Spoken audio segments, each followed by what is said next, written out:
Nous allons suivre notre guide, Guillaume Crouzet. Je t'embarque à Nantes, figure-toi, pour Retour à découvrir Nantes. l'histoire assez étrange d'une chapelle, une chapelle du 19e siècle, qui a été achetée à la suite d'une petite annonce en 2012. Benoît Boiteau, un Nantais pur souche, a décidé de transformer cette chapelle en hôtel. Alors, il n'a pas eu le droit de toucher à la façade qui était classée 19e siècle, mais à l'intérieur, il a créé une nouvelle structure dans ses 600 mètres carrés, 24 chambres, et je vous propose tout de suite d'aller passer avec nous une nuit à l'hôtel, à UTEL, bien sûr. Ah. À Nantes, les apparences sont parfois trompeuses, comme avec ce bâtiment qui était autrefois une chapelle et qui aujourd'hui est devenu un hôtel. Une idée originale sortie tout droit de l'imaginaire de cet homme, Benoît, dont l'histoire commence par une petite annonce. Et en fait, on l'a trouvé sur Internet. Chapelle du 19e siècle à vendre, centre-ville de Nantes. 3 ans de travaux plus tard, difficile d'imaginer qu'à la place de cette entrée à l'ambiance japonisante et futuriste, s'élevait ici le réfectoire des Sœurs. On a conservé les vitraux, les murs sont les murs d'origine, on n'a touché à rien. Et on a tout simplement construit un bâtiment neuf qu'on voit derrière. À l'intérieur, on a fait des fondations et on a construit un bâtiment neuf. Et après, l'idée, c'était d'apporter un mobilier très contemporain, très doux, qui se fond sans déséquilibrer l'histoire du bâtiment. Les clients qui viennent ici recherchent l'originalité et ils ne sont pas déçus du voyage. Pour 109 €, ils peuvent dormir dans cette chambre avec comme veilleuse ce vitrail du 19e.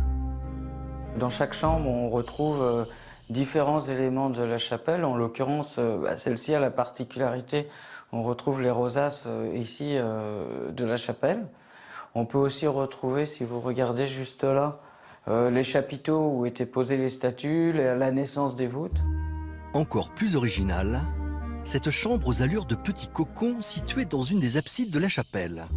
Ou encore celle-ci avec vue imprenable sur les vitraux. Mais le nec plus ultra, c'est cette suite de 55 mètres carrés à un peu plus de 400 € la nuit. À ce prix-là, la télévision est bien cachée et la baignoire au pied du lit.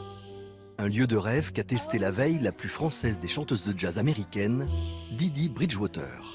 De se reposer dans une église, j'ai trouvé ça génial. D'entrer et de trouver la réception faite un peu en salon, c'est magique. Donc on a envie déjà de se poser, de se relaxer, d'avoir le petit bar juste là aussi. Bravo. Avant Didi, Benoît a conquis d'autres personnalités comme Axl Rose des Guns N' Roses ou encore la chanteuse de Texas.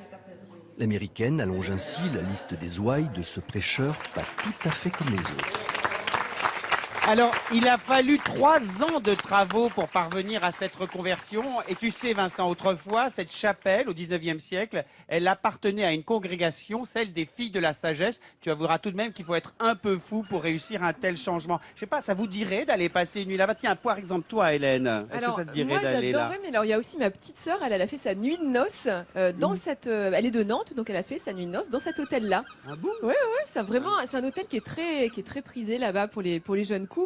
Et Nantes se distingue par des hôtels dans des endroits un petit peu insolites parce qu'il y a aussi le palais de justice qui abrite aujourd'hui Absolument, qui a été un transformé. hôtel. un restaurant. Et c'est assez étonnant, des lieux comme ça, je trouve, Et moi qui reconvertis en étais hôtel. enfant de cœur, étant petit, je me suis parfois une fois endormi dans la sacristie, ça compte? Bah oui, absolument. Bon, bah alors voilà, moi aussi j'ai fait chambre d'hôte. Il n'y avait pas encore de baignoire, mais très bien.